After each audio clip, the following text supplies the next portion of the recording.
Yes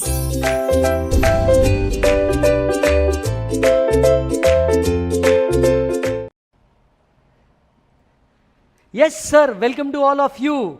आज हम लोग बात करने वाले हैं नवंबर 22 में आए हुए अमेंडमेंट्स इन इंटरनेशनल टैक्स। जी हाँ, इंटरनेशनल टैक्स में दो जगह अमेंडमेंट आए हैं, एक है एनआर टैक्सेशन टॉपिक के अंदर में और दूसरा है टैक्स ट्रीटीज के अंदर में। ये जो फाइल मैं यहाँ पे निकाल के रखा हूँ, ये फाइल आप ही के इंस्टीट्यूट दैट इज ICAI ने दी हुई है। तो बड़ा सिंपल है, ICAI की वेबसाइट पे जाना है, स्टूडेंट्स पे जाना है, BOS नॉलेज पोर्टल पे जाना है और वहाँ पे नीचे आपको क्या दिख जाएंगे, अमेंडमेंट्स दिख जाएंगे। जब आप ये अमेंडमेंट्स देख रहे होंगे तो मैं आपको उम्मीद करता हूँ कि आप एटलीस्ट इन प्रोविजंस को पढ़ चुके होंगे या प्रोविजन एटलीस्ट आप इसको पहले देख लेंगे और उसके बाद ही ये अमेंडमेंट लेक्चर को देखेंगे। ये जो अमेंडमेंट लेक्चर है ये पेपर 6C एंड पेपर 7 दोनों के लिए रिलेवेंट है। पेपर 6C एंड पेपर 7 दोनों के लिए रिलेवेंट है, तो पेपर 7 में भी ये पॉइंट कॉमन रहेंगे। यस, सबसे पहले बात करते हैं टैक्सेशन ऑफ नॉन रेसिडेंट की। पहला सेक्शन 1023FE। सेक्शन 1023FE, आपका टाइम बच जाए इसके लिए कुछ चीज़ें मैंने ऑलरेडी हाईलाइट करके रखी है और यहाँ पे कुछ चीज़ें मैंने लिख के भी रखी है ताकि वो चीज़ें सिंप्लीफाई हो जाए। यस, तो जब आप ये अमेंडमेंट लेक्चर देख रहे हो तो प्लीज़ एक रजिस्टर अपने साथ में लेके बैठिए या जो भी नोट्स आपने लिए हैं वो साथ में लेकर के बैठिएगा और ये चीज़ें जो है साथ साथ में ड्राइंग करते जाइएगा ताकि आपका टाइम बच जाए। 1023FE की अगर बात करूं तो 1023FE एनआर टैक्सेशन के अंदर में आप देखोगे नॉन रेसिडेंट की कुछ इनकम एग्जम्प्ट है। उसमें एक सेक्शन है 1023FE, उसमें एक सेक्शन है 1023FE जो कहता है sovereign wealth fund and pension fund की जो इनकम है from interest, dividend and capital gain, ये एग्जम्प्ट है। यानी सॉवरेन वेल्थ फंड और पेंशन फंड जो इनकम कमा रहे हैं, सॉवरेन वेल्थ फंड या पेंशन फंड जो इनकम कमा रहे हैं, income out of dividend, income out of interest and income out of long term capital gain, ये क्या है बेटा, एग्जम्प्ट है। ये इन्वेस्टमेंट की इनकम वो कहां से कमा रहे हैं, from investment in infrastructure in India. ये इन्वेस्टमेंट किया है उन्होंने 1/4/2020 से लेकर के 31/3/2024 के बीच में। यानी अगर कोई सॉवरेन वेल्थ फंड या पेंशन फंड इन्वेस्टमेंट करता है in infrastructure in India between 1/4/2020 to 31 March 2024, इस इन्वेस्टमेंट से आने वाली किसी भी interest income, dividend income and long term capital gain की जो इनकम है ये एग्जम्प्ट रहेगी। यस, चलिए यही बात यहां पे भी लिखी है। 1023FE income tax provide exemption to sovereign wealth fund and pension fund on their income in the nature of interest, dividend, long term capital gain for investment in infrastructure between 2020 to 2024 subject to certain condition. Seventh proviso of the section provide that in case of sovereign wealth fund and pension fund has taken loan directly or indirectly for the purpose of making investment, such fund shall deem not to be eligible for exemption. अब अगर इसका 7th proviso पढ़ा जाए, इस section का 7th proviso पढ़ा जाए तो सेक्शन का 7th प्रोविजो कहता था कि अगर आप क्या कर रहे हैं, इन्वेस्टमेंट इन इंडिया कर रहे हैं और ये इन्वेस्टमेंट आउट ऑफ बोरोइंग है, तो ऐसे केस में एग्जम्पशन अवेलेबल नहीं है। यही चीज हमने यहां लिखी। If the fund take direct और indirect borrowing by sovereign wealth fund और pension fund, exemption is not available. वापस से सुन लीजिए, सॉवरेन वेल्थ फंड और पेंशन फंड जो इन्वेस्टमेंट से इनकम कमा रहे हैं, जो इन्वेस्टमेंट उन्होंने 2020 से लेकर 2024 तक के किया है इंडिया में, इससे आने वाली interest income, dividend income and long term capital gain क्या है बेटा, एग्जम्प्ट है, राइट। हालांकि ये एग्जम्पशन अवेलेबल नहीं होगा अगर ये इन्वेस्टमेंट जो उन्होंने इंडिया में किया है ये आउट ऑफ बोरोड फंड से किया है। यानी अगर ये बोरोड फंड करके इंडिया में इन्वेस्ट करते हैं तो ये एग्जम्पशन नहीं मिलेगा। ये बोरोइंग डायरेक्ट या इनडायरेक्ट किसी भी प्रकार की हो तो भी एग्जम्पशन नहीं मिलेगा। अब एक इशू ये था कि इनडायरेक्ट बोरोइंग जो वर्ड है ये डिफाइंड नहीं था। इनडायरेक्ट बोरोइंग जो वर्ड है ये डिफाइंड नहीं था और इसके लिए एक सर्कुलर आया, सर्कुलर नंबर 19/2021। इसके लिए एक सर्कुलर आया, सर्कुलर नंबर 19/2021, जिसने इनडायरेक्ट के बारे में एक्सप्लेनेशन दिया। तो इसके दो कंक्लूजन निकले। Loan specifically taken for investment in India, मान लो सॉवरेन वेल्थ फंड या पेंशन फंड ने जो ये लोन लिया है ये स्पेसिफिकली इंडिया में इन्वेस्ट करने के लिए लिया है, तो ऐसे केस में एग्जम्पशन अवेलेबल नहीं है। ऐसे केस में एग्जम्पशन अवेलेबल नहीं है। यानी सॉवरेन वेल्थ फंड और पेंशन फंड ने क्या लिया, लोन लिया, ये लोन लेके इंडिया में इन्वेस्ट किया, ये लोन लेने का ऑब्जेक्टिव ही यही था कि इन्वेस्टमेंट इंडिया में करना है, तो ऐसे केसेस में exemption under 1023 available, FE available नहीं है। हालांकि लोन स्पेसिफिकली इंडिया में इन्वेस्टमेंट के लिए नहीं लिया था, इंडिया में इन्वेस्टमेंट करना है, ऑफशोर में इन्वेस्टमेंट करना है, स्पेसिफिकली इंडिया में इन्वेस्ट करने के लिए अगर नहीं लिया था तो एग्जम्पशन स्टिल क्या रहेगा, अवेलेबल रहेगा। सो यहां देखिए यही वर्ड वापस लिखा है, in order to address the concern regarding to the indirect borrowing which has not been defined in this section, circular number 19/2021 has been brought in. If the loan and borrowing have been taken by specified fund or any of its goods concerned specifically for the purpose of making investment by specified fund in India, such fund shall not be eligible for exemption. If the loan and borrowing has been taken by specified fund not specifically for the purpose of making investment in India, it shall not be presumed to have invested in India and in India has been made out of such loan and borrowing and eligible for exemption under 1023 FE subject to fulfillment of other condition. यानी सीधी सीधी उन्होंने बात बोली है, वापस से एक बार quickly revise करवा देता हूं. 1023 FE कहता है सॉवरेन वेल्थ फंड या पेंशन फंड अगर 2020 से लेकर 2024 में इंडिया में इन्वेस्ट करते हैं, ये इन्वेस्टमेंट से आने वाला इंटरेस्ट इनकम, डिविडेंड इनकम या लॉन्ग टर्म कैपिटल गेन क्या रहेगा बेटा? एग्जम्प्ट रहेगा. एग्जम्प्ट रहेगा. हालांकि ये एग्जम्पशन अवेलेबल नहीं है अगर ये इन्वेस्टमेंट इंडिया में डायरेक्ट या इनडायरेक्ट बोरोइंग से किया गया है. इनडायरेक्ट बोरोइंग वर्ड लिखा हुआ नहीं था, तो इनडायरेक्ट बोरोइंग वर्ड को क्लैरिफिकेशन उनने 19/2021 सर्कुलर से दिया. अगर ये लोन स्पेसिफिकली इन्वेस्टमेंट इन इंडिया के लिए लिया गया है तो पूरा एग्जाम्शन अवेलेबल नहीं होगा.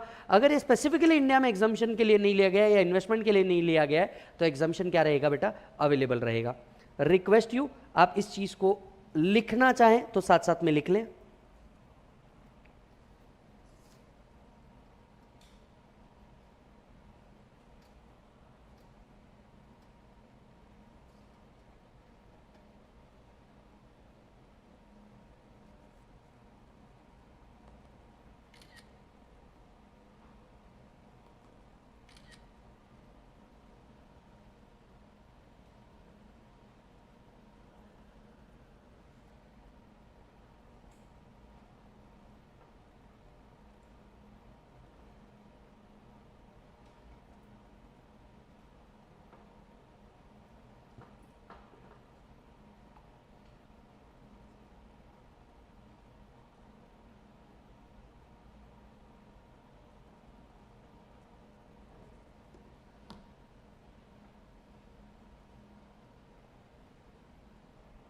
जल्दी से लिख ले इसको.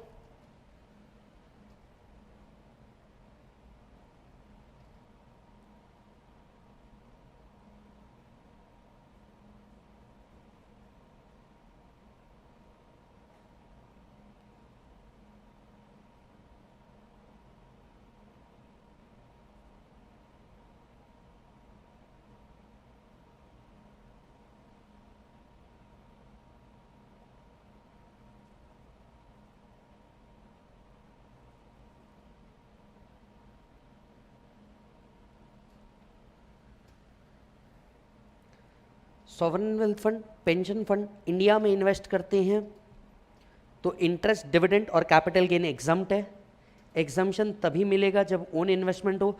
बोरो करके अगर उन्होंने इन्वेस्टमेंट किया है तो बेनिफिट मिलने नहीं वाला. इनडायरेक्ट बोरिंग वर्ड लिखा हुआ नहीं था तो इनडायरेक्ट बोरिंग वर्ड को उन्होंने सर्कुलर नंबर 19/2021 के तहत बताया. ये लोन स्पेसिफिकली इंडिया में इन्वेस्ट करने के लिए लिया गया है तो एग्जम्पशन नहीं मिलेगा. स्पेसिफिकली इंडिया में इन्वेस्टमेंट करने के लिए नहीं मिला है तो मिल जाएगा.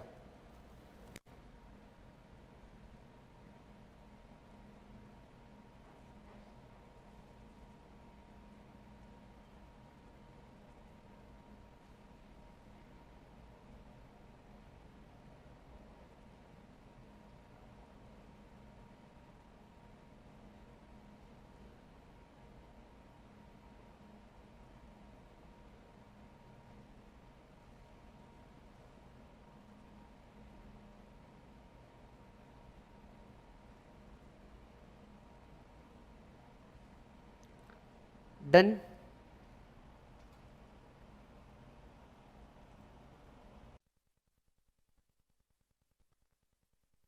डन है बेटा. आइए अब जो नेक्स्ट अमेंडमेंट की मैं बात कर रहा हूं, टेक्निकली इसका रिलेशन आता है फाइनेंस एक्ट 2021.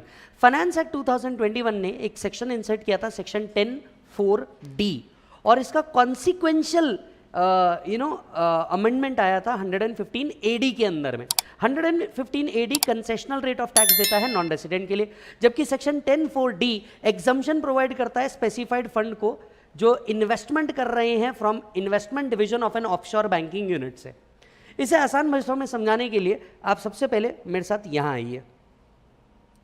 फाइनेंस एक्ट 21 ने इंसर्ट किया सबसे पहले सेक्शन 10(4) डी।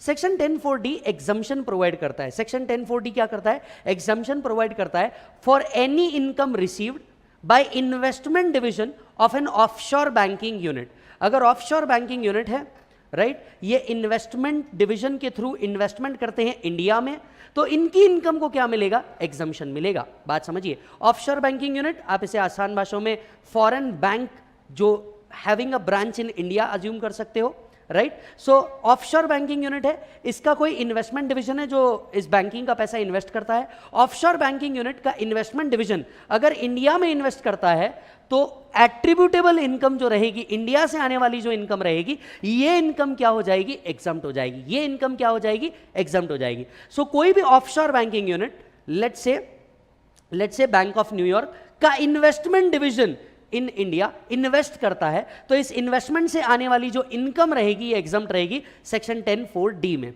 हालांकि एट्रीब्यूटेबल इनकम ही, जितनी इनकम जो कैलकुलेट होगी प्रिस्क्राइब मैनर में, उतनी ही इनकम क्या होगी? एग्जम्प्ट होगी।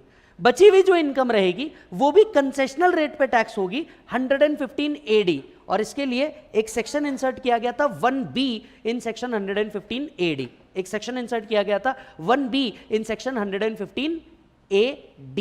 समझ में आई बात? वापस से एक बार क्लियर कर दूं। मान लीजिए बैंक ऑफ न्यूयॉर्क है, इसका एक इन्वेस्टमेंट डिवीजन है इंडिया में। अब बैंक ऑफ न्यूयॉर्क का जो सरप्लस फंड है, ये इन्वेस्टमेंट डिवीजन के थ्रू क्या किया जाता है? इन्वेस्ट किया जाता है इंडिया में, राइट। तो इससे जो इनकम आएगी ये एग्जम्प्ट है 10(4) डी के अंदर में, लेकिन उतनी ही इनकम एग्जम्प्ट है जो प्रिस्क्राइब मैनर में कैलकुलेट की जाएगी। अब जो बच गई इनकम, ये इनकम टैक्सेबल होगी, लेकिन ये टैक्सेबल भी होगी एट कंसेशनल रेट, और concessional tax rate is given in section 115 AD. Concessional tax rate is given in section 115 AD. यहां तक के सबको समझ में आया? अब आगे बढ़ते हैं, ध्यान से सुनिए। हो क्या रहा था कि कितनी इनकम एग्जम्प्ट है और कितनी इनकम जो बची हुई है उस पर टैक्स निकलेगा कंसेशनल रेट पे, इन दोनों भी जगह पे लिखा था it will B calculated in the manner prescribe. It will B calculated in the manner prescribe, और ये प्रिस्क्राइब मैनर जो है ये बताया नहीं था अब तक के, और इसी के लिए दो रूल आए। कितनी इनकम एग्जम्प्ट है, इसके लिए रूल आया रूल 21AJA, और कितनी इनकम टैक्सेबल है एट कंसेशनल रेट, इसके लिए रूल आया रूल 21AJAA। यस, इसके लिए रूल आया 115 एडी के साथ साथ रूल आया रूल 21AJAA। चलिए आइए शुरुआत करते हैं, राइट। मैं चाहता हूं कि ये आप लिखें, finance act 21 introduced 10(4) to provide exemption in respect of any income received or accrued to investment division of an offshore banking unit. Exempt is to the extent of income attributable to investment division of such banking unit. पूरी banking की income exempt नहीं है, सिर्फ investment division जो income India से कमा रहा है वो एग्जम्प्ट है। अब कितनी एट्रीब्यूटेबल है ये कैलकुलेट किया जाएगा एज पर रूल 21AJA। पहले इतना पॉइंट लिख लीजिए।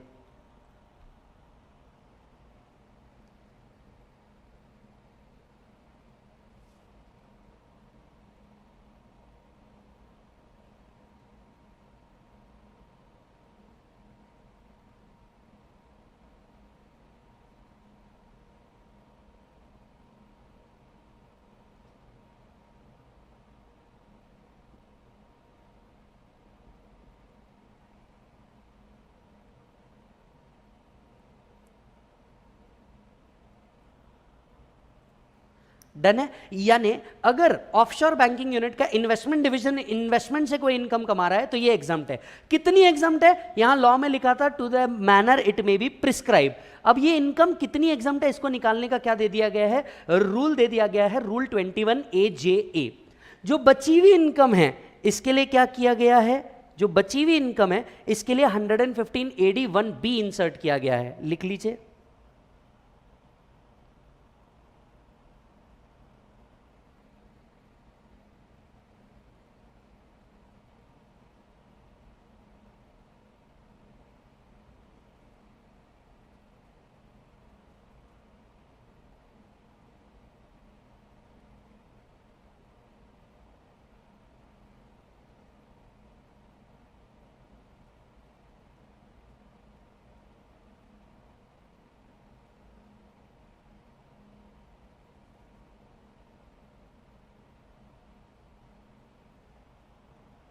Done.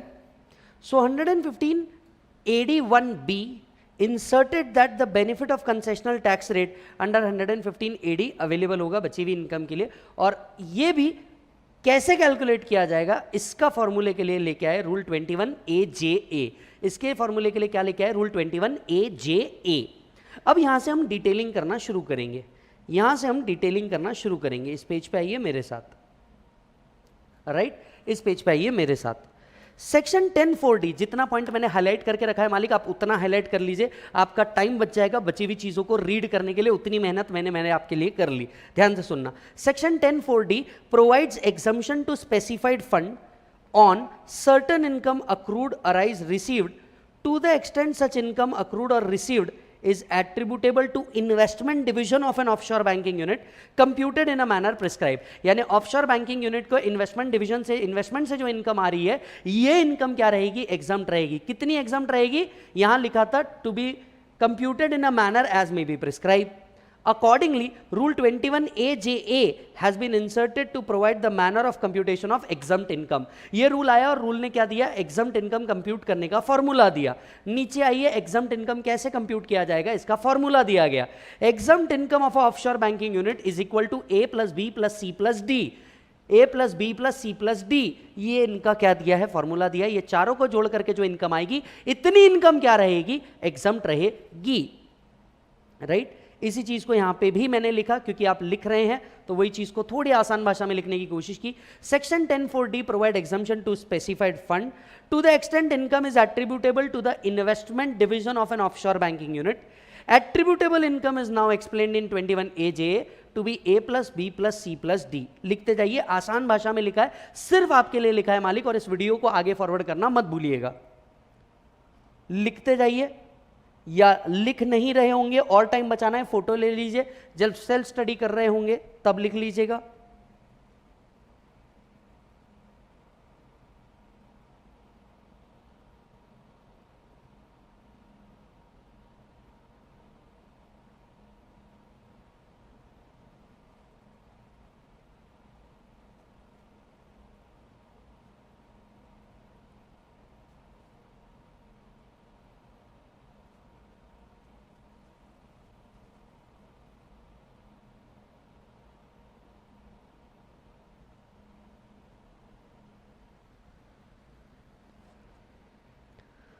To the extent it is attributable from investment in India. अब ये कितनी इनकम एग्जम्प्ट है, इस बारे में कोई फॉर्मूला अवेलेबल नहीं था. ये फॉर्मूला उन्होंने दिया रूल 21 AJA में, जो है A plus B plus C plus D.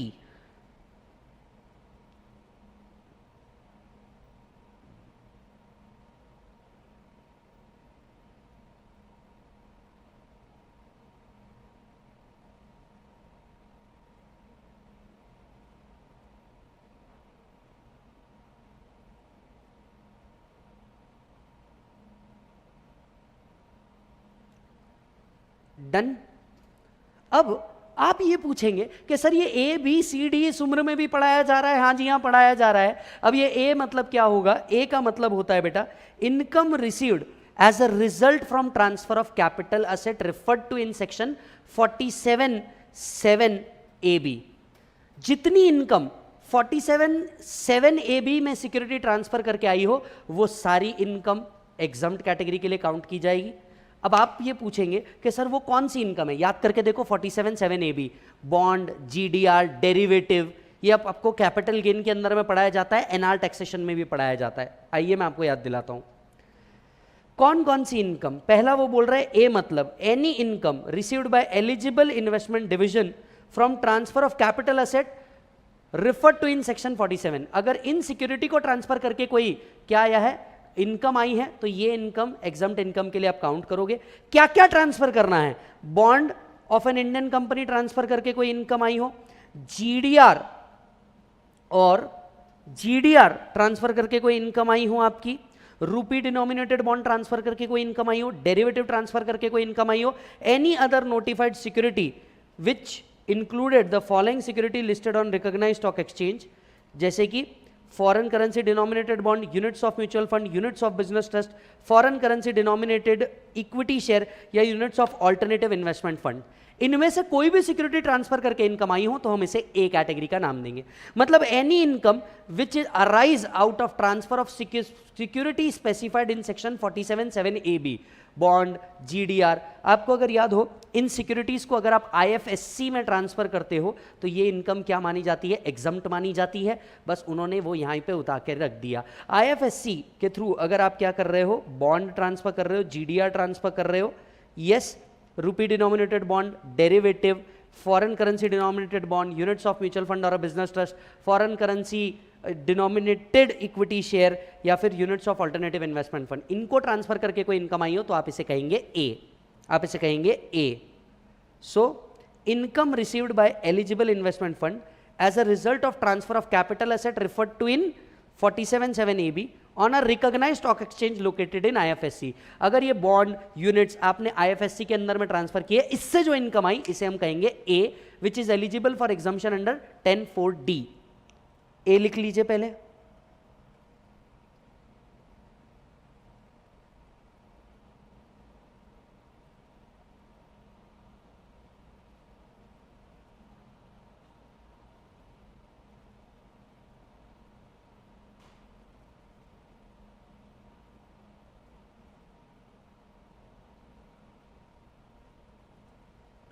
Done.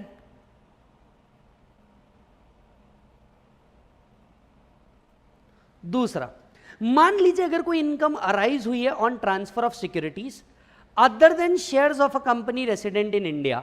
Other than shares of a company resident in India, इनको अगर कोई भी इनकम फ्रॉम सिक्योरिटी ट्रांसफर करके इनकम आई होगी तो इसे हम बी कहेंगे. लेकिन हम इसमें वो सिक्योरिटी काउंट नहीं कर रहे जो कंपनी है रेसिडेंट ऑफ इंडिया की.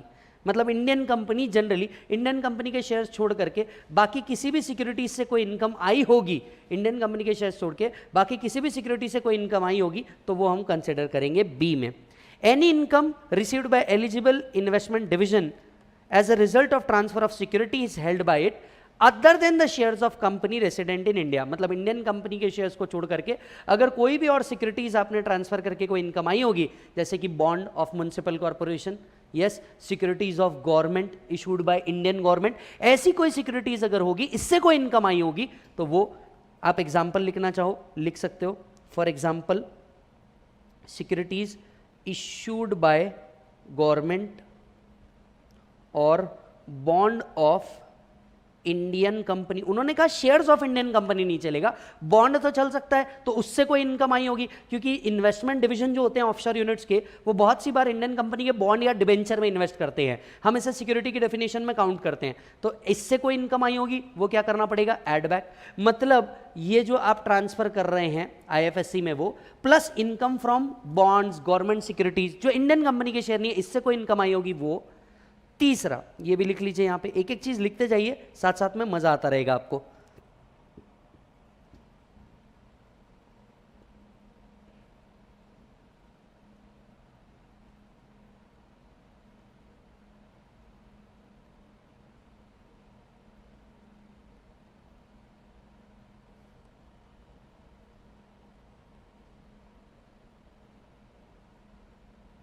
गवर्नमेंट सिक्योरिटीज,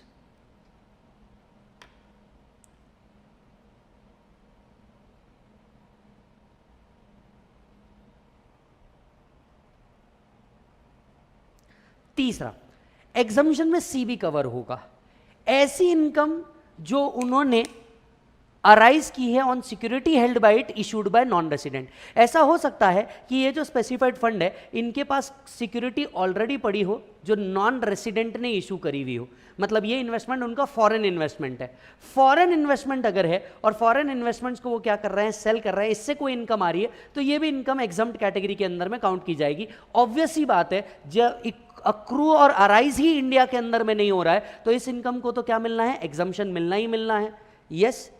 तीसरा देखिए, सी, एनी इनकम अक्रूड अराइज्ड और received by eligible investment fund, eligible investment division from securities held by it and issued by non resident. मतलब अगर किसी नॉन रेसिडेंट ने सिक्योरिटी इशू करी थी, इन्होंने हेल्ड करके रखी, उसको बेच करके अगर कोई इनकम आई है, and where such income otherwise do not accrue और अराइज इन इंडिया, यानी इनके पास कोई फॉरेन होल्डिंग्स पड़ी होगी, फॉरेन होल्डिंग्स इन्होंने सेल करी होगी, इससे कोई इनकम आई होगी, ये भी एग्जम्प्ट। जाहिर सी बात है हम इंडिया में उतना ही इनकम टैक्स करेंगे, इधर it is received in India, accrued in India और अराइज्ड इन इंडिया। जब किसी फॉरेन कंपनी के शेयर्स आप सेल कर रहे हो जिसका ना इनकम इंडिया में अक्रू हो रहा, अराइज हो रहा, टैक्स नहीं हो रहा, तो आप इंडिया में उसको टैक्स क्यों करोगे, एग्जम्पशन कैटेगरी में डालोगे। So for example shares of foreign company, shares of foreign company आप इसे कह सकते हो एग्जाम्पल के तौर पे, या लेट से बॉन्ड या other securities issued by foreign company जिसका टैक्सेबिलिटी इंडिया में अराइज होता ही नहीं, वो वैसे भी एग्जम्प्ट है, वो वैसे भी एग्जम्प्ट है।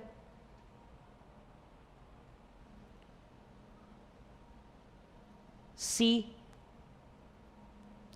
any income arising to eligible investment fund on security held by it issued by non-resident and where income does not arise in India.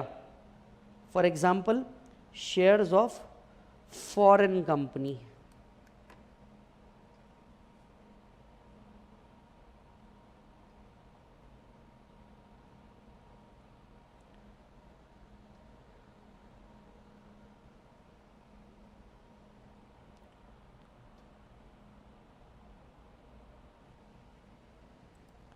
Done. चौथा सिक्योरिटाइजेशन ट्रस्ट की जो इनकम है पीजीबीपी पोर्शन वो भी एग्जम्प्ट है, क्योंकि securitisation trust इसके ऊपर क्या दे देता है, टैक्स दे देता है, तो ये इन्वेस्टर के हाथ में क्या हो जाती है, एग्जम्प्ट हो जाती है, इसीलिए इनको भी एग्जम्पशन प्रोवाइड किया गया है। D, any income received by eligible investment division from securitisation trust which is chargeable under the head of PGBP. तो सिक्योरिटाइजेशन ट्रस्ट की जो पीजीबीपी पोर्शन ऑफ इनकम आया है ये भी क्या रहेगा, एग्जम्प्ट रहेगा। तो 4 इनकम क्या हो जाएगी, एग्जम्प्ट हो जाएगी। ध्यान से सुनिएगा, पूरा रिवाइज करवा रहा हूं, पहले यहां पे डी भी लिख दीजिए, income arising out of securitisation trust from PGBP.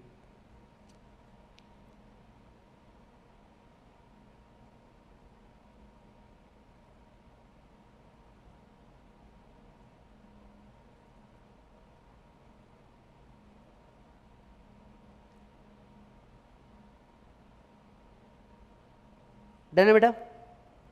चलिए वापस एक बार देखते हैं, पूरे प्रोविजन को रिकॉल करवा रहा हूं। सेक्शन 4D फाइनेंस एक्ट 2021 से आया था, ये कहता था ऑफशोर बैंकिंग का इन्वेस्टमेंट डिवीजन जो इन्वेस्टमेंट इंडिया में करके कमा रहा है इसको क्या मिलेगा, एग्जम्पशन मिलेगा। इसको क्या मिलेगा बेटा, एग्जम्पशन मिलेगा। लेकिन क्या है, पूरे इन्वेस्टमेंट डिवीजन की इनकम एग्जम्प्ट हो जाएगी या पूरे बैंकिंग यूनिट की इनकम एग्जम्प्ट हो जाएगी, नहीं, पूरे ऑफशोर बैंकिंग यूनिट की इनकम एग्जम्प्ट नहीं होगी। सिर्फ जितनी इनकम वो इन्वेस्टमेंट डिवीजन कमा रहा है उतनी एट्रीब्यूटेबल क्या होगी, एग्जम्प्ट होगी।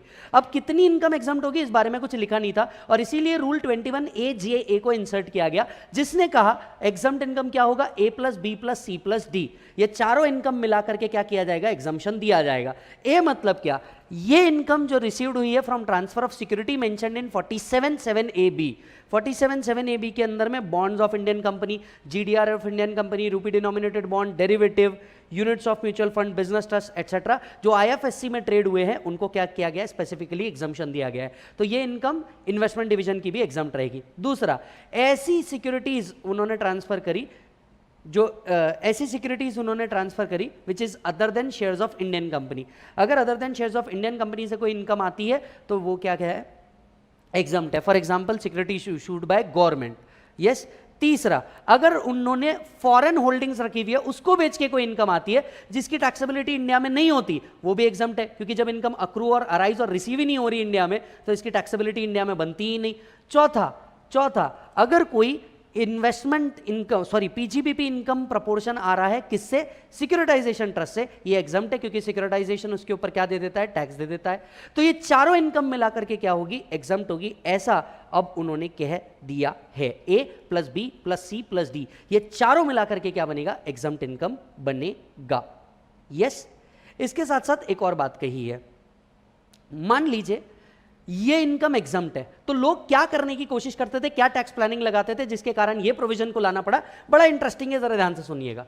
लोग क्या करते थे, ये इनकम एग्जम्प्ट है, अब इस इनकम को कमाने के लिए हो सकता है कुछ एक्सपेंसेस लगे हो, कमीशन लगा हो, ब्रोकरेज लगा हो, तो लोग क्या करते थे, एक तरफ तो ये इनकम एग्जम्प्ट कर देते थे और दूसरी तरफ इनके जो एक्सपेंसेस है वो अपनी अदर टैक्सेबल इनकम से क्या कर लेते थे, माइनस कर लेते थे। मतलब एक तरफ ये इनकम एग्जम्प्ट कर ली और इससे रिलेटेड जो खर्चे थे वो अदर टैक्सेबल इनकम से क्या कर लेते थे, माइनस कर लेते थे। इनकम टैक्स ने ये प्रोविजन भी रोक दी, कहा कि भैया इन इनकम ए बी सी या डी, ये इनकम कमाने के लिए जो एक्सपेंसेस आपने किए हैं, ये एक्सपेंसेस किसी अदर इनकम, अदर एक्टिविटी से क्या नहीं किए जाएंगे, डिडक्शन नहीं लिए जाएंगे।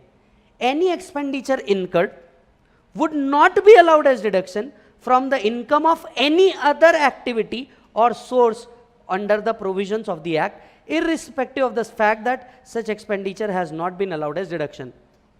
तो आप क्या करोगे, टैक्स प्लानिंग करने के लिए एक तरफ तो ये इनकम यहां एग्जम्प्ट कर दोगे, ये इनकम को कमाने के लिए जो खर्चे है वो अपनी नॉर्मल पीजीबीपी से माइनस करने की कोशिश करोगे। इनकम टैक्स ने बोला एटा चॉल्बे ना, ये ना चलेगा, आपको ये एक्सपेंडिचर जो कर रहे हो आप, इसका डिडक्शन अदर इनकम से भी नहीं मिल पाएगा। So any expenditure incurred for making और earning the income in the nature of A B C और D would not be allowed as deduction from income of any other activity. For example, expenses incurred to earn, लिखते जाइए, A, B, C और D cannot be allowed as deduction from PGBP, taxable in India.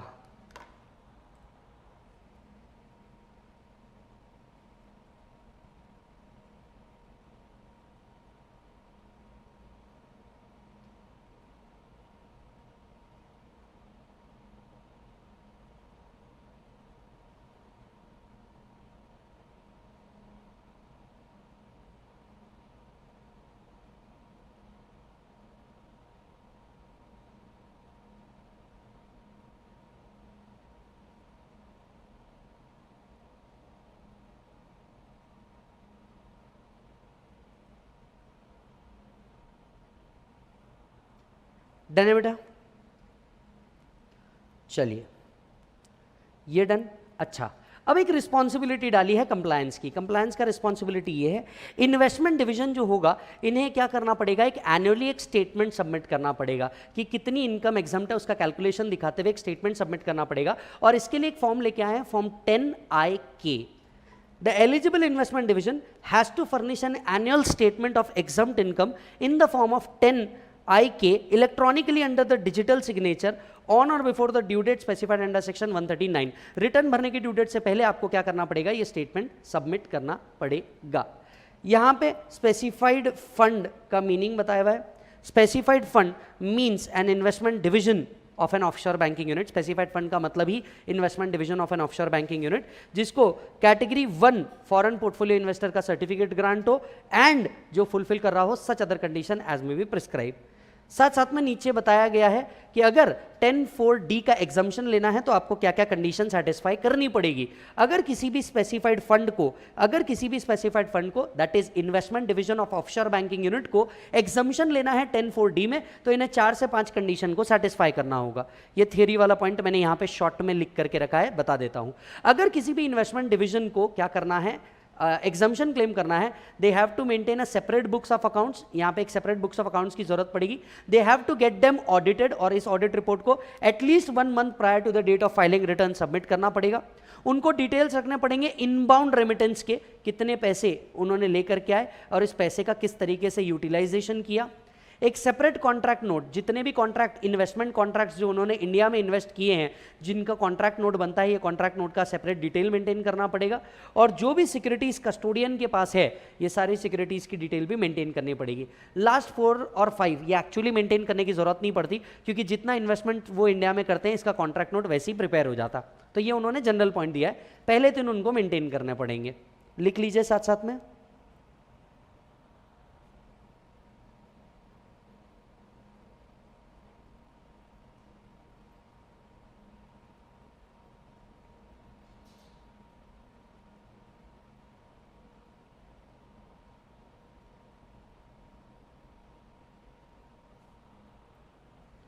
Separate bank account audit करना है, inbound remittance और उसका use कैसे किया ये बताना है, separate contract note purchase sale का जो बाय डिफॉल्ट में बनता है वो मेंटेन करना है, details of security with custodian, custodian के साथ जितनी सिक्योरिटी आपकी रखी हुई है राइट उतना आपको उसका डिटेल लेना है। 4 और 5 एक्चुअली करने की जरूरत नहीं पड़ती है, बाय डिफॉल्ट होता है। यही चीज यहां लिखी है, to maintain a separate bank account for registered investment division reflecting true and fair accounts, to get the accounts audited, audit report submit करनी है 1 month prior to the date of filing return, proper documentation maintain करनी है, bank statement of all account with registered investor, maintain separate contract note and statement of securities issued with custodian. Yes, check करिए। Done है जी। चलिए अब हमने 10(4)D plus rule 21AJA complete कर लिया। अब हम जा रहे हैं 115AD पे। 115AD क्या है पहले मैं आपको ये बता दूं। 115AD फॉरेन इंस्टीट्यूशनल इन्वेस्टर अगर इंडिया में इन्वेस्ट करता है द टैक्स रेट इज 20%। यही अगर ऑफशोर बैंकिंग यूनिट का investment division that is specified fund अगर इन्वेस्ट करता है तो इसके लिए tax rate concessional tax rate दिया है 10%। एक बार रिकॉल करवा दूं, सेक्शन 115AD कहता है कि भैया FII कोई इनकम जनरेट कर रहा है तो इसके लिए कंसेशनल टैक्स रेट है कितने परसेंट का बेटा, 20% का। यही अगर स्पेसिफाइड फंड मतलब investment division of an offshore banking unit, yes, इसके लिए टैक्स रेट कितना दिया है बेटा, 10% दिया है। अब 10(4)D के अंदर में सर्टेन एट्रीब्यूटेबल इनकम एग्जम्प्ट है, यानी बची हुई इनकम जो है ये टैक्सेबल हो जाएगी, बची हुई इनकम जो है ये क्या हो जाएगी, टैक्सेबल हो जाएगी। और 115AD का कंसेशनल टैक्स रेट लगेगा, 115AD का कंसेशनल टैक्स रेट लगेगा मतलब 10% लगेगा। 10% लगेगा किसके ऊपर, on the income as may be prescribe, ये 10% टैक्स लगेगा on the income as may be prescribe. अब कौन सी income as may be prescribe ये बात लिखी भी नहीं थी और इसी के लिए रूल 21AJAA लेकर के आया, यानी रूल 21AJAA में जो इनकम आएगी ये इनकम 10% से टैक्सेबल रहेगी as per section 115AD, as per section 115AD। वैसे मैं आपको एक बात बता दूं 115AD, यस, 115AD से आप क्या करोगे, इसका टैक्स कैलकुलेट करोगे। सो FII को कोई इनकम आ रही है ये 20% से टैक्सेबल है, स्पेसिफाइड फंड को कोई इनकम आ रही है ये 10% से टैक्सेबल होता है, लेकिन कितना टैक्सेबल होगा ये लिखा था in the manner as may be prescribe. अब ये प्रिस्क्राइब मैनर 21AJAA के अंदर में लिखा है, रूल 21AJAA के अंदर में लिखा है, यानी रूल 21AJAA के तहत जो इनकम आएगी ये इनकम 115AD में 10% से क्या हो जाएगी, टैक्स हो जाएगी। चलिए आते हैं देखते हैं, यहीं पे ही पेज नंबर तो खैर इन्होंने दिया नहीं है बट यहीं पे ही सेपरेट पैरा के नीचे आप पढ़ेंगे, यहां से पढ़ना चालू कीजिए, इतना वर्ड हाईलाइट कर लेंगे काफी होगा। Where the specified fund is an investment division of an offshore banking unit, specified fund कोई इन्वेस्टमेंट डिवीजन है ऑफशोर बैंकिंग यूनिट का, the provision of 115AD would apply to the extent income is attributable to investment division of such offshore banking unit to be calculated in prescribe manner. 115AD लगेगा investment division of offshore banking unit की जो income आ रही है investment से उसके ऊपर, और इसके लिए अब रूल लेकर के आए, टू बी मैनर एज में भी प्रिस्क्राइब नहीं दिया था और इसके लिए क्या लेके आए वो लोग, रूल लेकर के आए। Rule 21AJAA has been inserted to provide the manner of determination of income specified. 115AB1B, the income of specified fund being an investment fund will be calculated in accordance with following manner, A plus B plus C plus D plus F. इन्होंने कहा A plus B plus C plus D plus E plus F, ये जितनी भी income होगी इस पे tax rate जो रहेगा 115AD के हिसाब से रहेगा 10%। समझ में आ रही है बात, हाँ या ना? ये जो इनकम रहेगी A plus B plus C plus D plus E plus F, इस इनकम पे जो टैक्स रेट रहेगा 115AD के हिसाब से वो रहेगा कितना परसेंट बेटा, 10%। आइए जरा देखते हैं A मतलब क्या। अब बहुत सिंपल है, ये ABCD में कंफ्यूज होने की जरूरत नहीं, बहुत सिंपल है। A और B long term capital gain under 111A और अदरवाइज, C और D short term capital gain under 111, sorry मैंने गलत बोला, A और B long term capital gain under 112A और अदरवाइज, C और D short term capital gain under 111A और otherwise. Check करिए, A is equal to long term capital gain on transfer of securities refer to in 112A, 112A के अंदर में जो security है इसको बेच करके अगर कोई इनकम आई है इस पे भी 10%। Long term capital gain on transfer of securities other than mutual fund और units of UTI not covered in 112A, मतलब 112 में जो कवर हो रही है वो। शॉर्ट टर्म कैपिटल गेन जो 111A में कवर हो रहा है, 111A में कवर हो रहा है। Short term capital gain other than covered in 111A, मतलब normal short term capital gain.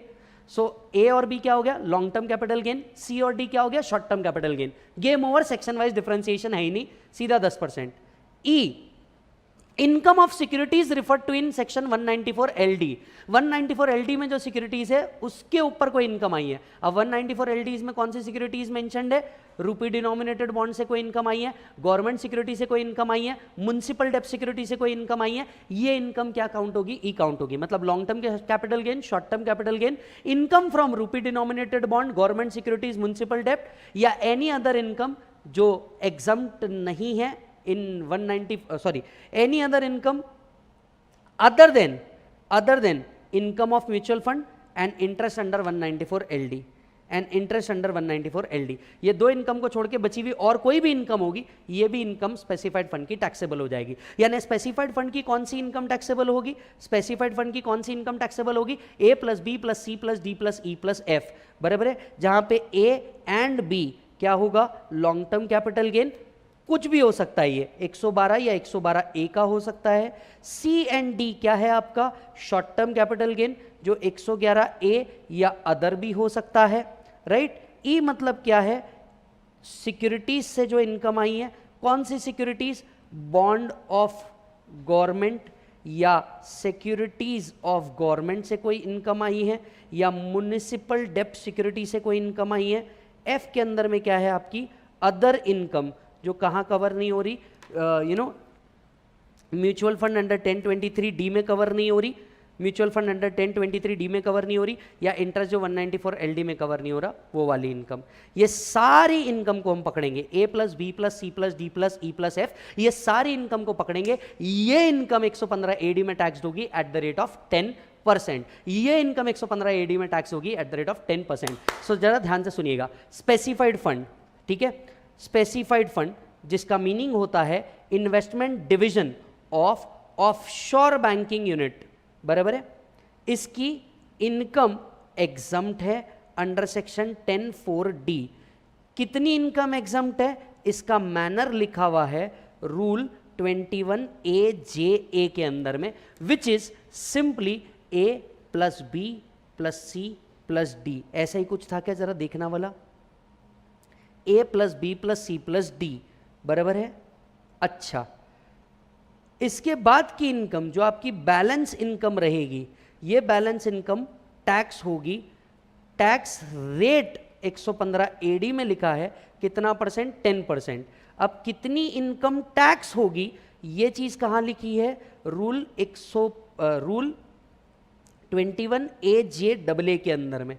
Rule 21AJ क्या बोलता है, रूल 21AJ बोलता है it will be a combination of A plus B plus C plus D plus E plus F. ये income को उठाना, 10% पे टैक्स कर देना 115AD के अंदर में।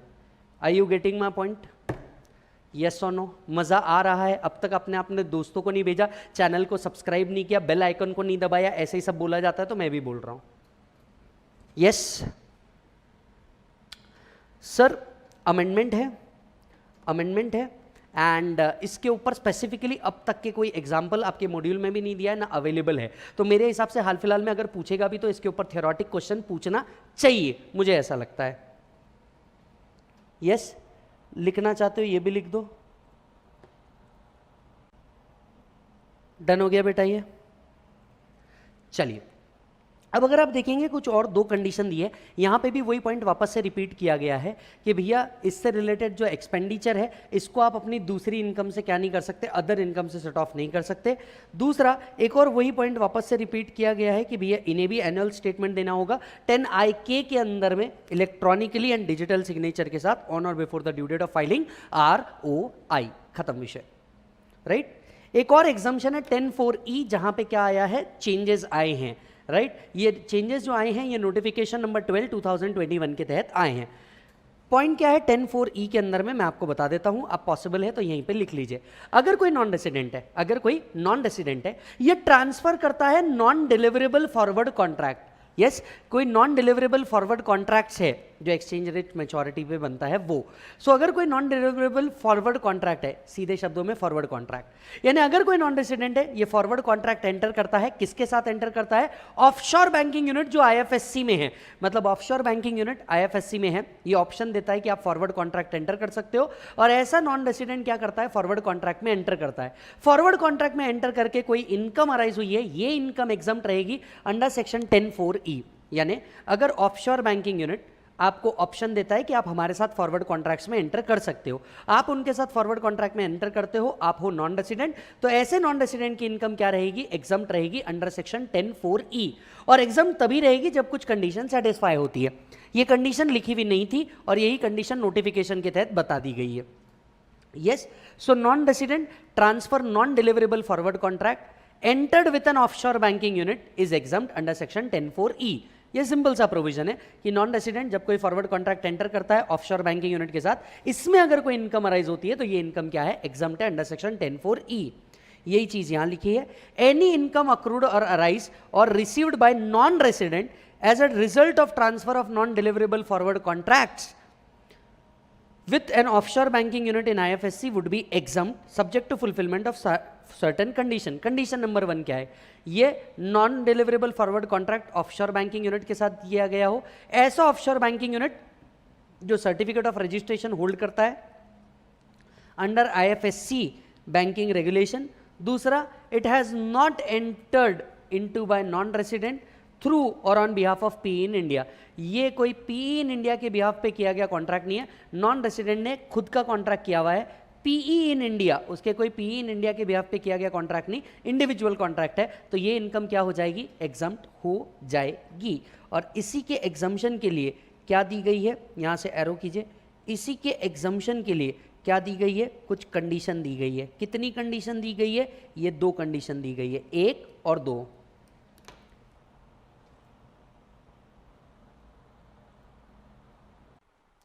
चलिए अब नेक्स्ट पॉइंट के ऊपर आते हैं। यहाँ पे ये चीज़ लिखी हुई है नॉन डिलीवरेबल फॉरवर्ड कॉन्ट्रैक्ट्स क्या होता है वो आप पढ़ सकते हैं, थ्योरी है। नेक्स्ट पॉइंट आपका है 1023FF, एक और एग्जम्पशन की बात चल रही है यहाँ पे। ये एग्जम्पशन अब क्या है, कैसे है, मैं आपको पहले इसका थोड़ा सा हिस्ट्री बताता हूँ। फाइनेंस एक्ट 21 ने क्या किया था जिसके कारण आज ही क्वेश्चन अराइज हुआ, जरा ध्यान से देखिएगा।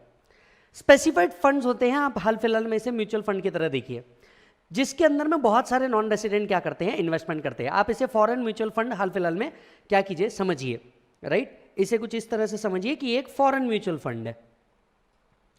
फॉरेन म्यूचुअल फंड्स क्या करते थे? अपना पैसा कलेक्ट करते थे अलग अलग नॉन रेसिडेंट के साथ। अब ऐसे फॉरेन स्पेसिफाइड फंड्स और म्यूचुअल फंड्स को भारत सरकार ने एक बहुत जबरदस्त ऑफर दिया। ऐसे फॉरेन म्यूचुअल फंड्स को कहा, आप क्या करते हो? आउटसाइड इंडिया ऑपरेट करते हो, आप एक काम कीजिए, हम इंडिया के अंदर में आईएफएससी बना रहे हैं, आप आईएफएससी के अंदर में इस फंड को रोकेट कर दीजिए। मतलब आप आईएफएससी में आइए इंडिया में, और ये फंड को आप कहां लेके आ जाइए? आईएफएससी के अंदर में लेकर के आ जाइए, रीलोकेट कर दीजिए, रीलोकेट कर दीजिए फंड को। अब ऐसे केसेस में मान लीजिए इसे हम कहते हैं ओरिजिनल फंड, एक नया फंड बनाते हैं ये लोग कहां पे? आईएफएससी के अंदर में, राइट। और अपना पूरा फंड क्या कर देते हैं? रीलोकेट कर देते हैं, वहां से ट्रांसफर करके अपना पूरा फंड रीलोकेट कर देते हैं आईएफएससी इन इंडिया के अंदर में। अब ऐसे केसेस में क्या किया जाएगा? अगर नया फंड बन रहा है तो the non resident will get the units of new fund in lieu of units of specified fund. Non resident will get the units of old fund, the units of new fund, जिसके हम कहेंगे resulting fund, in lieu of original fund. और ऐसे किसी भी transfer को क्या किया गया था? ट्रांसफर नहीं माना गया था, और इसे कैपिटल गेन में क्या किया गया था? एग्जम्प्ट किया गया था। मतलब अगर कोई नॉन रेसिडेंट को रिजल्टिंग फंड के यूनिट्स मिलते हैं इन ल्यू ऑफ ओरिजिनल फंड, तो इसे ट्रांसफर नहीं माना गया था कैपिटल गेन के अंदर में, बराबर है। सबसे पहले हेडिंग दीजिए 1023FF, और ये हिस्ट्री पहले लिखिए क्योंकि इसको समझने के लिए आपको यहां से गुजरना पड़ेगा। तो पहले लिखिए सेक्शन 1023FF, सेक्शन 1023FF। इसके पीछे की आप थोड़ी सी हिस्ट्री बनाइए, हिस्ट्री कुछ बनाइए, फाइनेंस एक्ट 21 ने ये लाया था। नॉन रेसिडेंट अपना पैसा डालता है, किधर डालता है? Specified fund, original fund. हाल फिलहाल में हम इसे फॉरेन म्यूचुअल फंड कहते हैं। ठीक है, बनाइए, स्पीड में बनाइए। सो 1023 पहले थोड़ा सा हिस्ट्री में चलते हैं। फाइनेंस एक्ट 21 ने कहा नॉन रेसिडेंट जिसने अपना पैसा लगा रखा है, स्पेसिफाइड फंड, ओरिजिनल फंड, या इसे आप फॉरेन म्यूचुअल फंड कहें, इन्हें ऑप्शन दिया गया कि आप क्या कर ले? रीलोकेट करें। इन्हें क्या दिया गया? ऑप्शन दिया गया कि आप क्या कर ले? रीलोकेट कर ले आईएफएससी के अंदर में। आईएफएससी में एक फंड बनाइए, वहां पे आप क्या कर लीजिए? रीलोकेट कर लीजिए। एक न्यू फंड बनाइए, इसे आप रीलोकेट कर लीजिए। इसको हम नाम देंगे रिजल्टेंट फंड। ये था ओरिजिनल फंड, रीलोकेट होने के बाद नया फंड बना, इसको हम नाम देंगे resultant fund. This new fund unit in lieu of old fund, non-resident receives units of this new fund in lieu of old fund, and this was not treated as transfer in capital gain. This was not treated as transfer in capital gain, section 47.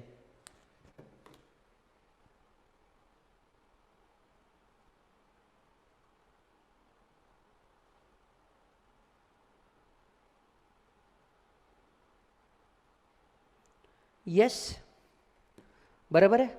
अब ध्यान से सुनना, यानी original fund अगर IFSC में relocate करके आ जाता है तो it was not regarded as transfer, not liable to capital gain, बराबर है।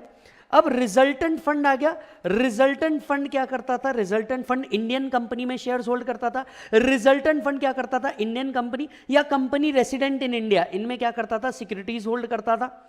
अब होगा क्या, जरा समझिएगा। सिक्योरिटीज जो ये ट्रांसफर कर रहे हैं, मतलब नॉन रेसिडेंट या स्पेसिफाइड फंड को कोई कैपिटल गेन आता है। ये कैपिटल गेन किस वजह से आता है? On transfer of shares of company resident in India. ये ट्रांसफर इफेक्ट कहां से हुआ है? सच transfer is made by resultant fund. अब रिजल्टेंट फंड के पास क्या होते थे? इंडियन कंपनी की सिक्योरिटीज होती थी, या ऐसी कंपनी जो रेसिडेंट इन इंडिया है इसकी सिक्योरिटीज होती थी। रिजल्टेंट फंड क्या करता था? इस सिक्योरिटी को ट्रांसफर कर देता था। जो कैपिटल गेन आता था ये शिफ्ट कर देता था किसके हाथ में? नॉन रेसिडेंट के हाथ में। अब ऐसे केस में क्या हो जाता था? रिजल्टेंट फंड ने ट्रांसफर किया, ट्रांसफर करने के बाद जो इनकम आई ये किसके हाथ में आई? नॉन रेसिडेंट के हाथ में आई। और ये इनकम का नेचर क्या है? कैपिटल गेन है। ये इनकम का नेचर क्या है? कैपिटल गेन है। तो उन्होंने कहा ये जो कैपिटल गेन के नेचर का इनकम है ये भी हम क्या कर देंगे? एग्जम्प्ट कर देंगे। मतलब सिर्फ फंड की ही इनकम एग्जम्प्ट नहीं, उन नॉन रेसिडेंट ने जिन्होंने फंड में पैसा लगाया है, जो नॉन रेसिडेंट है जिन्होंने फंड में पैसा लगाया है, इनकी भी इनकम हम क्या करेंगे? एग्जम्प्ट करेंगे। मतलब सिर्फ फंड के ही रिलोकेशन पे एग्जम्पशन नहीं है, कैपिटल गेन का एग्जम्पशन नहीं है, नॉन रेसिडेंट ने भी जो फंड में पैसा लगाया है इनकी भी इनकम क्या कर देंगे? हम एग्जम्प्ट कर देंगे।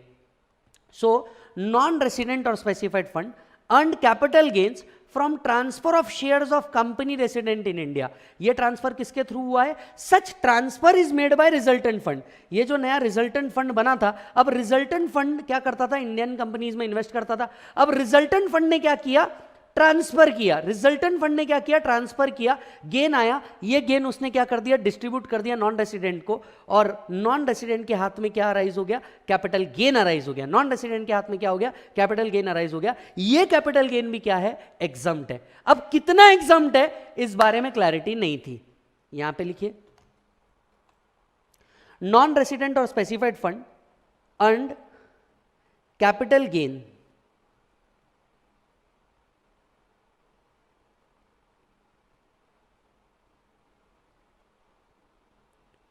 earned capital gain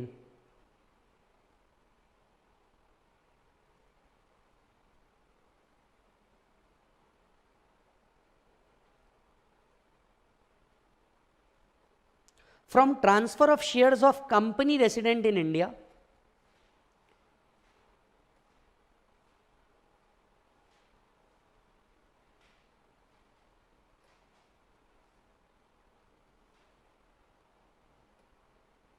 such transfer is made by resultant fund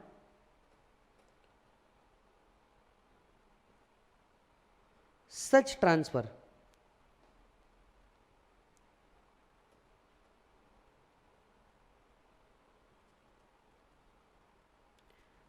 is made by resultant fund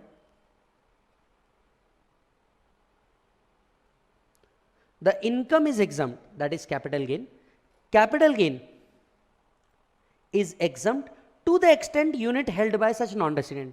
क्या पूरा कैपिटल गेन जो रिजल्टेंट फंड को आया है वो एग्जाम्प्ट हो जाएगा? नहीं, जितने attributable proportionate unit non resident ने हेल्ड किया उतना कैपिटल गेन एग्जाम्प्ट कर देंगे हम.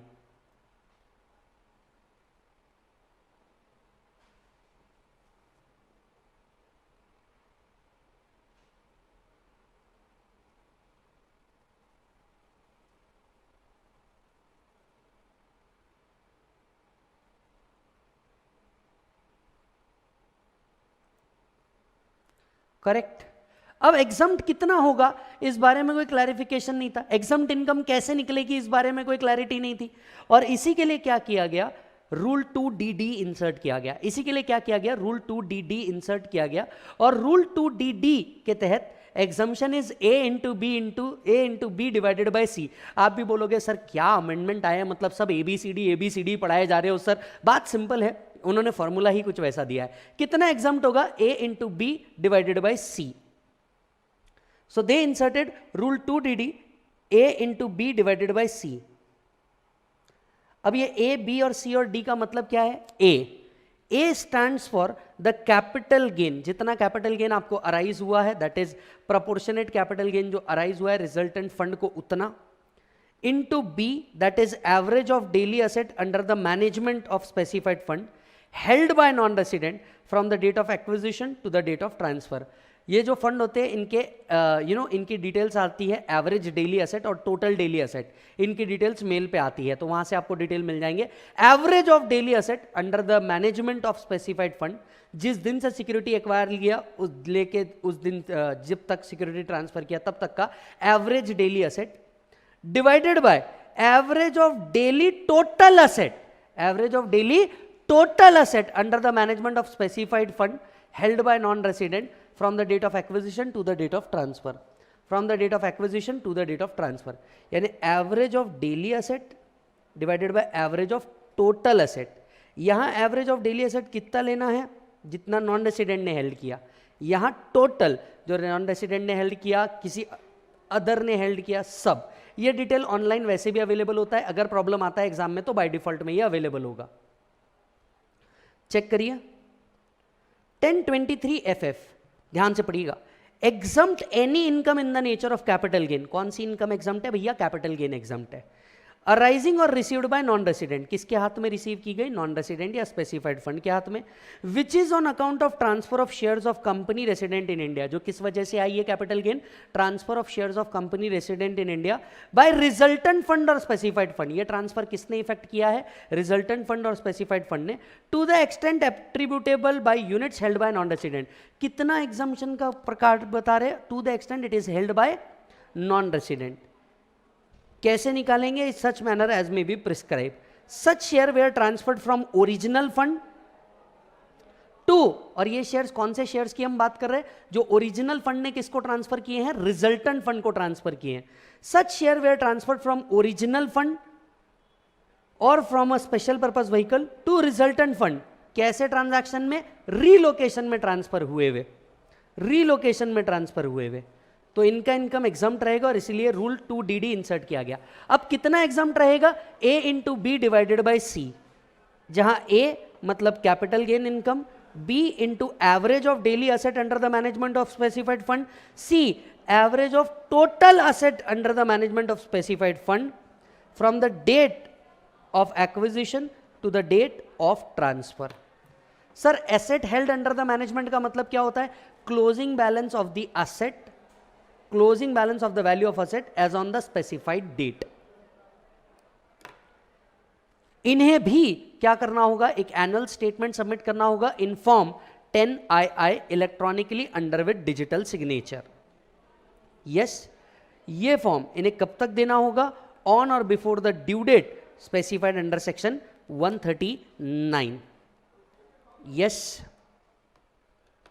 And such statement has to be certified by accountant. Accountant का मतलब है यहां पे चार्टर्ड अकाउंटेंट. चेक करिए मालिक.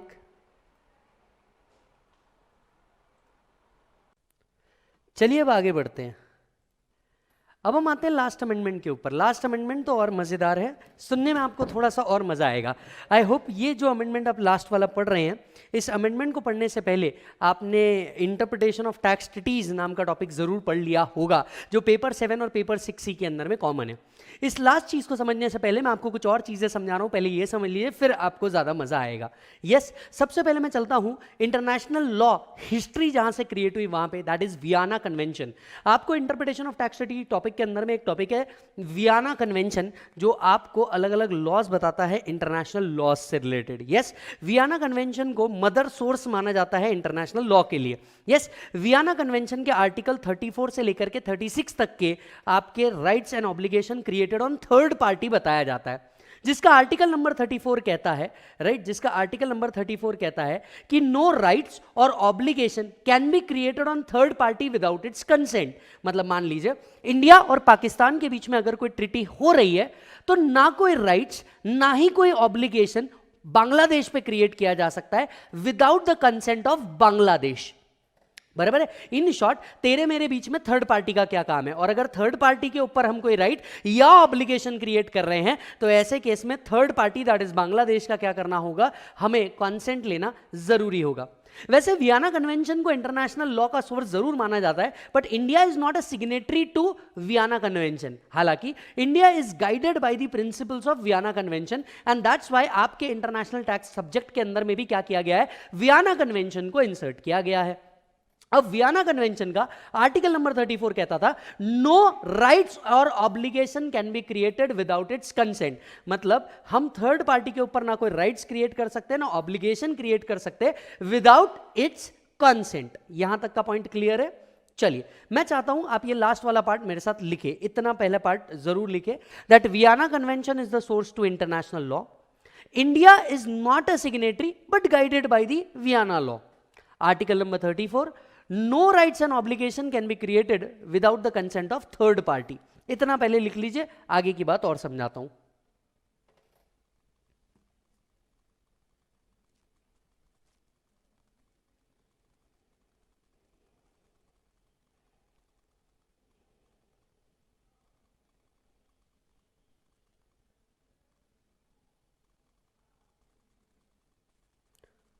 डन।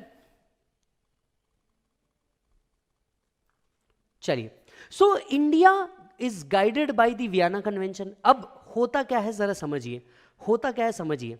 इस कॉन्सेप्ट को अगर आपने समझ लिया, तो इसके बाद आपको समझना होगा most favoured nation, MNF। India can sign a DTAA with some other country to provide them a separate clause of most favored nation।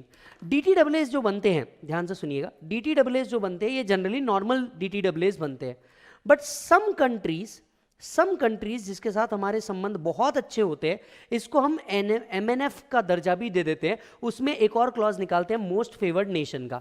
Most favoured nation as their name goes, कुछ extra benefits, right, some less restrictions are provided to the most favored nations जिसके साथ हम DTAA में enter करते हैं, while some are without MNFs।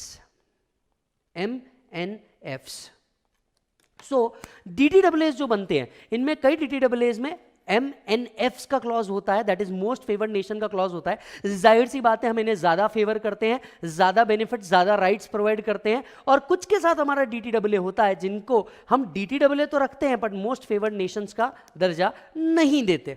यहां तक के समझ में आया। सो मोस्ट फेवर्ड नेशन एक एक्स्ट्रा बेनिफिट, कम रिस्ट्रिक्शंस के साथ लाया गया क्लॉज है, जो DTAA में क्या किया जाता है, एंटर किया जाता है। इंडिया का कई कंट्रीज के साथ मोस्ट फेवर्ड नेशन भी है। आइए हिस्ट्री के कुछ पन्ने पलट करके आपको बताऊं कि किसके साथ हमारा मोस्ट फेवर्ड नेशन रहा है।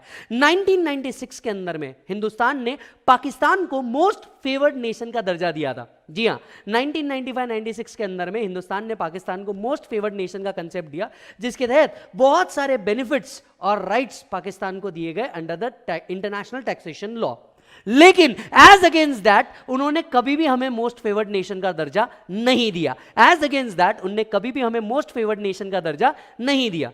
इसके बाद आते हैं हमारे मोदी जी 2014 के अंदर में, जिन्होंने आते ही तहलका मचा दिया। 2015 में अगर आपको याद हो तो पुलवामा अटैक हुआ। In 2015 they came up with the Pulwama attack, और पुलवामा अटैक में आने के बाद मोदी जी ने कहा भाई और बहनों अब ये मोस्ट फेवर्ड नेशन का खिताब इनसे लेने की बारी आ गई है और पाकिस्तान का हमने मोस्ट फेवर्ड नेशन क्लॉज क्या कर दिया, खत्म कर दिया।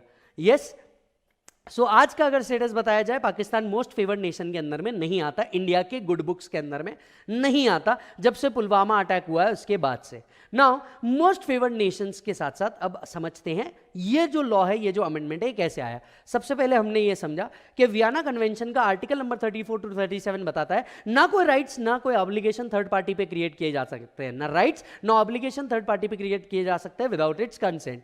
फिर हमने समझा कि DTAA में मोस्ट फेवर्ड नेशन नाम का एक क्लॉज होता है, राइट। अब देखिए तकलीफ क्या होती थी, तकलीफ क्या होती थी।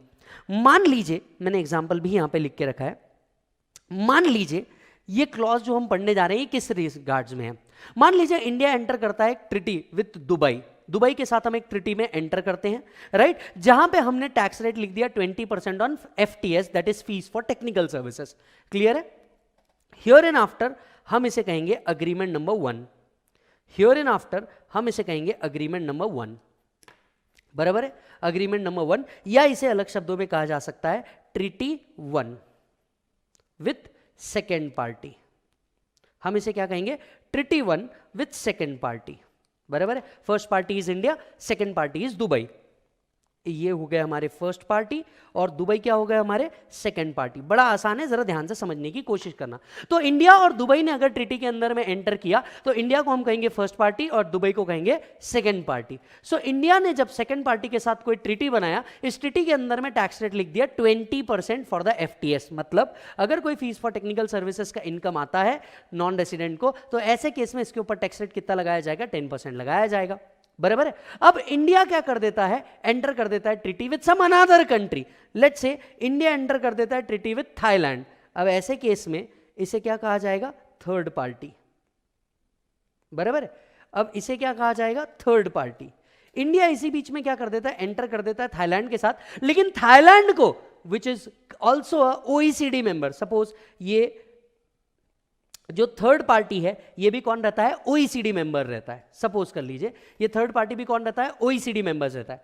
तो इंडिया क्या करता है, अगर किसी और के साथ एंटर कर देता है who is also OECD member and party 2 is also a OECD member, मतलब ये दोनों भी OECD मेंबर है, लेकिन एक OECD मेंबर को आप कम बेनिफिट दे रहे हो और दूसरे OECD मेंबर को आप ज्यादा बेनिफिट दे रहे हो। जैसे इंडिया ने जब थाईलैंड के साथ, दैट इज थर्ड पार्टी के साथ ट्रीटी एंटर किया, तो सेम FTS में उन्होंने कितना परसेंट लगा दिया, 10% का टैक्स रेट लगा दिया, बराबर है। अब बात समझ के देखना, Dubai is also OECD member, Thailand is also OECD member, लेकिन दुबई का सेम इनकम पे टैक्स रेट लगाया गया 20%, जबकि थाईलैंड वालों के केस में हमने लगाया 10%। अब ऐसे केस में एक व्यक्ति दूसरे व्यक्ति से नाराज हो जाएगा, ये ना फेवरेटिज्म वाली बात। वही घर पे जब आमरस बनता है तो छोटे बेटे को ज्यादा मिलता है और बड़े बेटे को कम मिलता है, तो जाहिर सी बात है बड़े बेटे को दुख होता है, बस बिल्कुल वैसा ही कुछ, राइट। यानी अब क्या हुआ, third party gets more benefit बाद में आने के बाद, जबकि सेकंड पार्टी गेट्स कम बेनिफिट। तो सेकंड पार्टी दुबई आकर के कंप्लेन करता है, भाई why should boys have all the fun. अगर आप उनको भी उतना ही बेनिफिट दे रहे हो तो ये बेनिफिट हम पे भी एक्सटेंड होना चाहिए, ये बेनिफिट हम पे भी एक्सटेंड होना चाहिए, बराबर है। लेकिन इनके साथ तो ट्रीटी ऑलरेडी साइन हो चुकी है और इनके साथ ट्रीटी साइन हो रही है। यस, अब MNF यहां पे क्या करता है, मोस्ट फेवर्ड नेशन ये करता है, अगर आप MNF का क्लॉज डाल देते हैं और कुछ कंडीशन सेटिस्फाई कर देते हैं, तो ये जो न्यू टैक्स रेट है ये दुबई ट्रीटी पे भी लग जाएंगे without entering into any new agreement. यानी अगर अग्री करते हैं तो जैसे ही मोस्ट फेवर्ड नेशन का ये क्लॉज आएगा, वैसे ही क्या होगा, जो टैक्स रेट हम थाईलैंड को लगा रहे हैं दैट इज 10%, ये बाय डिफॉल्ट में किसको लगना चालू हो जाएगा, दुबई को लगना चालू हो जाएगा without any separate agreement. Yes, अब अगर आप यहां पे देखें, सो नो राइट्स, अब यहां पे हम क्या प्रोवाइड कर रहे हैं, राइट्स प्रोवाइड कर रहे हैं। नो राइट्स और obligation can be created on third party without the consent of that third party, बराबर है। अब India is a party to Dubai agreement as well, India is also a party to Thailand agreement as well. Yes यहां पे third party को ज्यादा benefit दिया जा रहा है as compare to the second party. तो ऐसे केस में क्या किया जाएगा, मोस्ट फेवर्ड नेशन का जब क्लॉज डाला जाएगा, थर्ड पार्टी के जो बेनिफिट्स है ये हम सेकंड पार्टी को भी एक्सटेंड करेंगे। थर्ड पार्टी के जो बेनिफिट्स है दैट इज थाईलैंड के जो बेनिफिट्स है, राइट्स है, ऑब्लिगेशन है, हम वो दुबई को भी, सिर्फ राइट्स ही नहीं ऑब्लिगेशन भी जाएंगे। यानी यहां पे अगर कोई रिस्ट्रिक्टिव क्लॉज रहे तो वो रिस्ट्रिक्टिव क्लॉज यहां पे भी लग जाएंगे, दुबई को भी मिलेंगे without entering into a separate agreement, without entering into a separate agreement. ये लिखिए, एग्जाम्पल लिखिए। For example India first party, India first party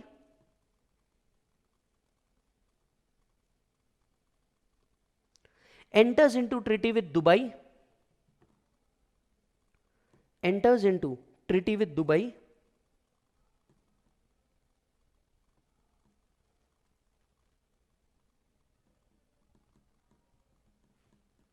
giving 20% tax rate on FTS.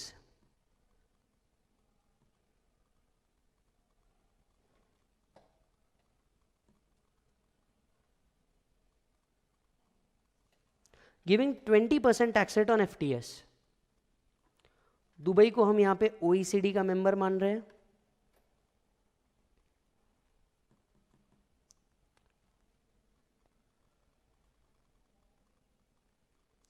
Letter India enters into treaty with Thailand,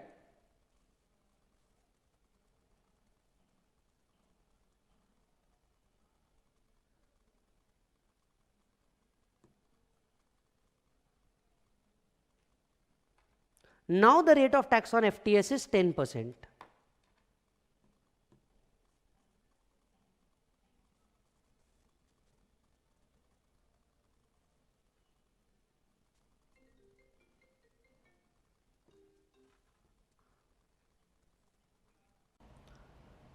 Effect of MNS new rate of those Dubai from the date of second treaty. तो second treaty जिस दिन बने सी, अब ये 10% rate जो Dubai वालों का है क्या वो शुरुआत से होगा? नहीं, जिस दिन थाईलैंड का ट्रीटी साइन होगा उसी दिन से दुबई वालों के लिए भी ये रेट आ जाएंगे automatically without entering into any clause. लेकिन ऐसा कोई बेनिफिट देने के लिए कुछ कंडीशन है जो सेटिस्फाई करनी होगी। अब ये कौन कौन सी कंडीशन है इस बारे में कुछ लिखा नहीं था और यही सर्कुलर यहां पे देता है। अब आप पढ़ेंगे तो आपको जरूर समझ में आएगा। तो तीन चीजें हमें ध्यान में रखनी है। पहला, वियना कन्वेंशन कहता है कोई भी राइट्स या ऑब्लिगेशन थर्ड पार्टी पे क्रिएट करना है तो उसका कॉन्सेंट होना जरूरी है। हालांकि एमएनएफ के तहत आप ये कर सकते हो। एमएनएफ के तहत क्या किया जा सकता है, अगर आप कोई एक ओईसीडी नेशन है, आप किसी दूसरे ओईसीडी नेशन के साथ क्या करते हो, ट्रीटी करते हो जिसमें more beneficial tax rate and less restriction available है, तो ये दूसरों को भी क्या किया जा सकता है, अप्लाई किया जा सकता है without entering into any new agreement. ये किया जा सकता है। जैसे अगर मैं एक छोटा सा एग्जांपल लूं, इंडिया नीदरलैंड ट्रीटी, ये जो सर्कुलर के आप वर्ड्स पढ़ेंगे ये exact it is India Netherland treaty से लिए गए हैं कि इंडिया नीदरलैंड ट्रीटी के अंदर में हम जो ये रेट दे रहे हैं ये किसी और के ऊपर भी हम क्या कर सकेंगे, अप्लाई कर सकेंगे अगर कुछ कंडीशन सेटिस्फाई होती है तो। अब आइए, यही चीज से रिलेटेड इन्होंने कुछ लिखा है। इफ यहां देखिए, इफ आफ्टर द सिग्नेचर और एंट्री इनटू फोर्स, यहीं से पड़ेगा, of DTAA with the first state, India enters into DTAA with another OECD member. Again आप किसके साथ एंटर करते हैं DTAA में, किसी another OECD member. Non OECD वालों की बात नहीं चल रही है, आप OECD वाले हैं, दूसरा ट्रीटी भी आप OECD वालों के साथ ले रहे हैं, right. Where India limits its source of taxation right in relation to certain income of item such as dividend, interest, royalty, FTS to a lower rate on scope more restricted than the scope provided in those item of income in DTAA with the first state. Such beneficial treatment should also be extended to first state. यानी अगर आपने क्या किया है, first state के साथ enter किया है, यहां पे फर्स्ट स्टेट जो है ये दुबई को रेफर कर रहे हैं और यहां पे जो फर्स्ट स्टेट है ये अगेन वो दुबई को रेफर कर रहे हैं। हम लोगों ने, क्योंकि आपको ये चीज यहां पे सेकंड स्टेट में वर्ड पता चलेगा, तो यहां पे जब ये फर्स्ट स्टेट वर्ड यूज कर रहे हैं ये अनदर पार्टी यूज कर रहे हैं। हमारे एग्जाम्पल में अगर आप लिखना चाहें तो ये हो गया Dubai shall also be extended to first state.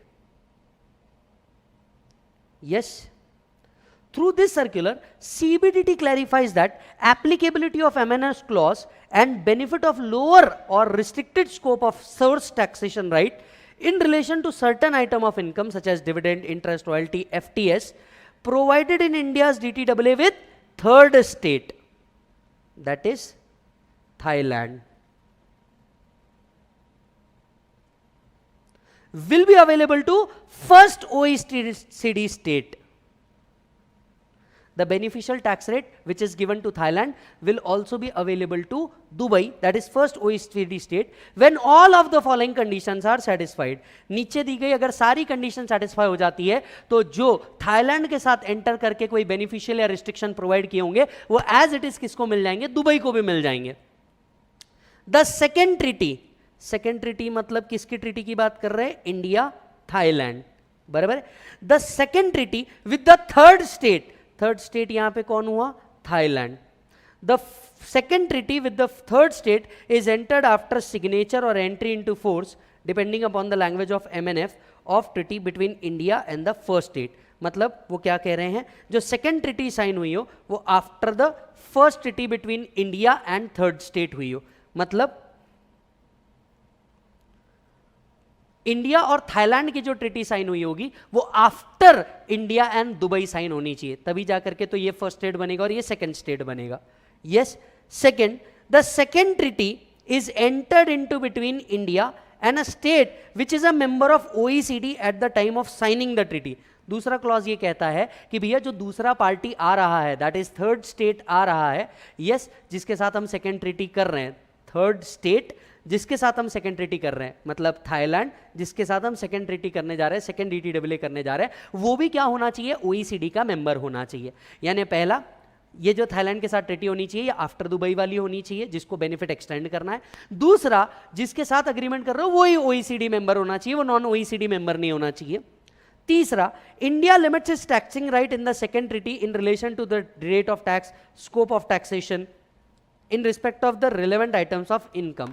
India क्या करना चाहिए, इंडिया ने कुछ बेनिफिट देने चाहिए, इन शॉर्ट अपने टैक्सिंग राइट्स को लिमिट रखना चाहिए, कम rate of tax, taxing rights को लिमिट रखना. जनरली फॉरेन कंपनीज के ऊपर 40%, टैक्सिंग राइट को लिमिट कर दिया 10% पे.